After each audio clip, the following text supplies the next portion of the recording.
तो गाइज मैं हूं अंकित और आप देख रहे हैं रेसलिंग फैंस नेटवर्क। शुरू करते हैं गाइज अपनी बातों को हम लोग सबसे पहले नटालिया से। तो भाई नटालिया डब्ल्यूडब्ल्यूई के साथ रीसाइन कर चुकी हैं। काफ़ी टाइम से इनके कॉन्ट्रैक्ट को लेकर अपडेट निकल के सामने आ रही थी कि इनकी डील एक्सपायर होने वाली है। कुछ कह रहे थे एक्सपायर हो भी चुकी है, लेकिन अभी तक इन्होंने डील नहीं साइन करी थी। एक बीच न्यूज़ निकल के सामने आई थी कि डब्ल्यूडब्ल्यूई ने इनको एक अच्छा ऑफर भी दिया है, लेकिन स्टिल नटालिया साइन नहीं कर रही। तो पता नहीं चल रहा था भाई कि आखिर चल क्या रहा है, क्या इनके दिमाग में कुछ और है, कहीं और जाना चाहती है। अब ऐसा कुछ नहीं है भाई, सब कुछ क्लियर हो चुका है। PW इनसाइडर की अपडेट आप देख सकते होगे। Natalia has rescinded with WWE. अब कैसा कॉन्ट्रैक्ट है, क्या कुछ ऑफर किया गया वो कुछ नहीं मालूम है। वो नटालिया अगर खुद से रिवील करना चाहेंगी तो बाद में पता चलेगा, अभी के हिसाब से कुछ बताया नहीं गया। PW इनसाइडर ने कंफर्म करा है कि नटालिया डब्ल्यूडब्ल्यूई के साथ ही रहेंगी, कहीं नहीं जाने वाली हैं। काफ़ी सारे लोग कह रहे थे कि इनको AEW में जाना चाहिए, लेकिन मुझे नहीं लगता है कि ये डिसीजन लेने वाली है नटालिया, बिकॉज डब्ल्यूडब्ल्यूई से काफ़ी लॉयल एंड काफ़ी लंबे टाइम से, सो कोई सेंस बनेगा नहीं। एंड अभी के हिसाब से मुझे लगता है कि वो खुश हैं डब्ल्यूडब्ल्यूई में, वो देख के ही पता चलता है। अभी के हिसाब से नटालिया जो है भाई डब्ल्यूडब्ल्यूई के साथ ही रहेंगी, रीसाइन कर चुकी हैं नई डील को।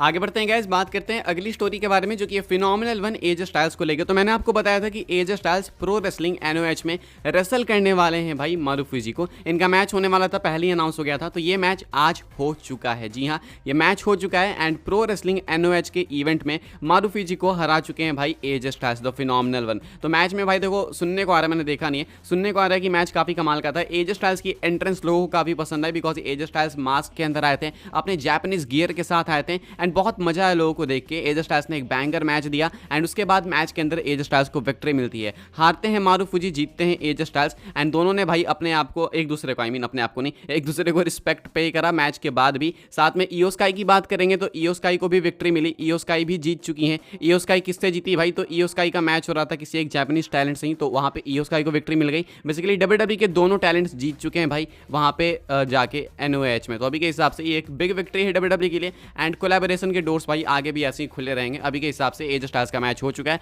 तो देखना होगा एज स्टाइल्स अब कब डब्ल्यूडब्ल्यूई टेलीविजन पर हमें देखने को मिलते हैं।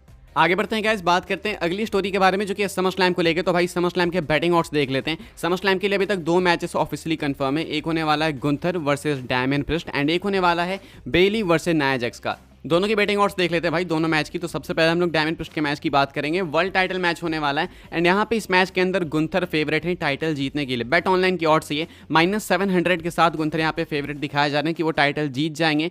प्रीस्ट की रेन रेसलमेनिया के बाद यहाँ जाके खत्म होगी। डैमियन प्रिस्ट के लिए भाई ऑड्स है +400 की, यानी कि वो यहाँ पे हारने वाले हैं। मेरे हिसाब से मुझे लगता है कि शायद डैमियन प्रिस्ट जीत जाएंगे, पता नहीं मुझे ऐसे क्यों लगता है, बट मुझे कोर बिलीव है, मुझे लगता है कि अब इनको फिन बैलर ही हराने वाले हैं। बाकी देखते हैं क्या होता है। बैटिंग ऑड्स गुंथर को फेवर कर रही है एंड आई होप कि गुंथर यहाँ पे हारे, बिकॉज मुझे लगता है कि जरूरी नहीं है कि गुंथर को हर मैच जीतना ही चाहिए एंड सारी टाइटल्स कैप्चर करनी चाहिए बैक टू बैक। मुझे लगता है कि प्रीस्ट को थोड़ा और टाइम मिलना चाहिए। अच्छा कर रहे हैं वो, गुंथर बाद में चैंपियन बनेंगे वो तो पक्का ही है, लेकिन प्रीस्ट का फिर पक्का नहीं है वो कब चैंपियन बनेंगे। तो मैं चाहता हूँ priest versus Balor title match हो, इसके लिए प्रीस्ट को चैंपियन रहना होगा। तो ये खैर मेरी चॉइस है भाई, बाकी मैं कंट्रोल थोड़ी करता हूँ चीज़ों को। ये बैटिंग ऑड्स का कुछ ऐसा कहना है। इसके बाद अपना मैच है बेली वर्सेस नाया जैक्स। ये विमेंस चैंपियनशिप का मैच होने वाला है एंड ये जो दोनों मैचेस हैं भाई, दोनों वर्ल्ड टाइटल मैचेस जो कि कंफर्म है। ये तो king and queen of the rings नहीं कंफर्म हो गए थे, because Nia Jax and Gunther ने टूर्नामेंट को फाइनल में जीत लिया था। अब ऐसे में बात करें इस मैच की ऑड्स की, तो भाई यहाँ पे बेली फेवरेट है रिटेन करने के लिए। मुझे यहाँ पे कुछ उल्टा लगता है, वहाँ पे भी उल्टा लगता है। मुझे लगता है यहाँ पे नाया जैक्स जीतेंगी,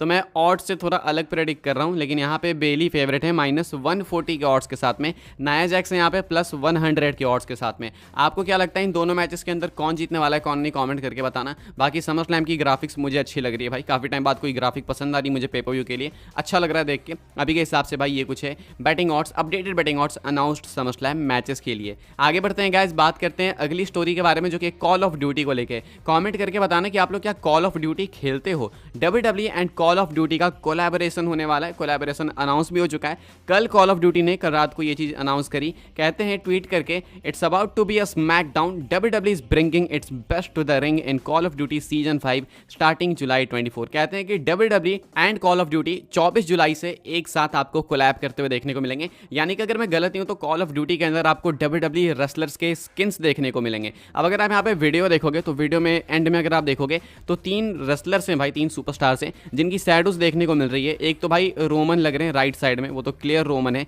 बीच में ब्रॉक लेसनर लग रहे हैं, अगर लेसनर नहीं है तो देन आई डोंट नो कौन है, ये लेसनर ही लग रहे हैं। और उसके बाद एक साइड में कोडी रोड्स लग रहे हैं, मैं श्योर नहीं हूँ तीसरे के लिए, लेकिन कोडी रोड्स मुझे लग रहे हैं। तो लेसनर, रोमन, कोडी रोड्स, ये तीनों हैं शायद जिनका टीज दिया गया। लेसनर अगर यहाँ पे है तो ये बहुत बड़ी बात है, आपको मालूम है क्यों बड़ी बात है। अभी के हिसाब से भाई कॉल ऑफ ड्यूटी अगर आप खेलते हो तो आपके लिए गुड न्यूज़ है, सीजन 5 आने वाला है इनका, जहाँ पे WWE सुपरस्टार्स भी शायद आपको देखने को मिल जाएंगे, शायद उनकी स्किन्स आपको देखने को मिल जाएगी। मैं देखो श्योर नहीं हूँ भाई, मैं ज़्यादा खेलता नहीं चीज़ों को, लेकिन हाँ मुझे आइडिया एक दो बार मैंने खेल रखा है। तो आप बताना कि इस कोलैबोरेशन का मतलब क्या हो सकता है अगर आप खेलते हो तो। आगे बढ़ते हैं गाइस, बात करते हैं अगली स्टोरी के बारे में जो कि जॉन सीना को लेके। जॉन सीना अगले साल रिटायरमेंट टूर पे जाने वाले हैं, मतलब आने वाले हैं, एक तरीके से आने जाने दोनों वाले हैं। तो WWE के साथ इनका आखिरी साल होगा and WWE already John Cena के लिए अपोनेंट्स ढूंढने लगी है। मेल्टजर की अपडेट है, इन्होंने पहले कहा था कि जॉन सीना इंटरनेशनल इवेंट्स में भी पार्टिसिपेट करेंगे एंड अभी मेल्टजर इस चीज़ को थोड़ा सा और एक्सप्लेन करते हैं, कहते हैं कि WWE अपोनेंट्स भी ढूंढने लगी है, यानी कि WWE अभी से कंसीडर कर रही है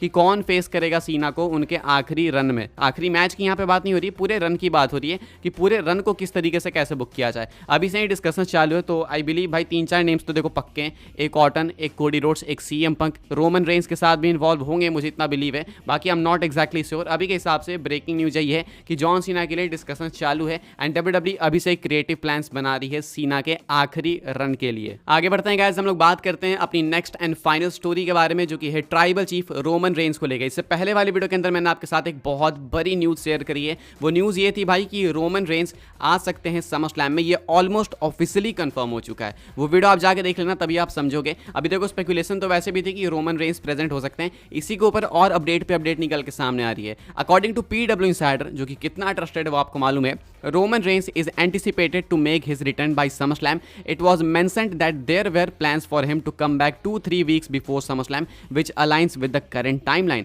इनका कहना था, वर्ड बाय वर्ड आपको बताऊं, as we mentioned on the No Name show earlier this week, Roman Reigns is expected back by SummerSlam. As I noted on Wednesday, at one point the plan was for him to return 2-3 weeks before SummerSlam, which is about to be now. तो PW Insider के अंदर साफ बताया गया है कि Roman Reigns SummerSlam तक वापस आ ही जाएंगे किसी भी तरीके से, लेकिन एक न्यूज़ इन्होंने ये भी सुनी थी अपने सोर्सेस से कि tribal chief Roman Reigns SummerSlam के 2-3 हफ्ते पहले वापस आ सकते हैं, यानी कि अभी से अब कभी भी रोमन का रिटर्न हो सकता है। एग्जैक्टली समरस्लैम में ना होके हो सकता है अगले स्मैकडाउन में या उसके अगले स्मैकडाउन में। हालांकि ये रिटर्न मेरे हिसाब से थोड़ा वीक पर जाएगा, समरस्लैम परफेक्ट है रिटर्न के लिए, बट स्टिल अपडेट यही कुछ कहती है कि PW इनसाइडर वालों ने सुना था कि रोमन रेंस समरस्लैम से पहले भी वापस आ सकते हैं। एंड साथ में PWN ने भी जो अपडेट दी, जो मैंने आपके साथ पिछली वीडियो में शेयर करी, वहाँ भी मैंने आपको बताया कि वहाँ पर भी अराउंड समरस्लैम कहा जा रहा है, बिफोर वगैरह हो सकता है, तो अराउंड कहा जा रहा है, यानी कि समरस्लैम तक हो सकता है, समरस्लैम के आसपास हो सकता है। तो क्या इसका मतलब है कि रोमन पहले भी वापस आ सकते हैं? इन रिपोर्ट्स के अकॉर्डिंग जी हाँ, ये पॉसिबल है,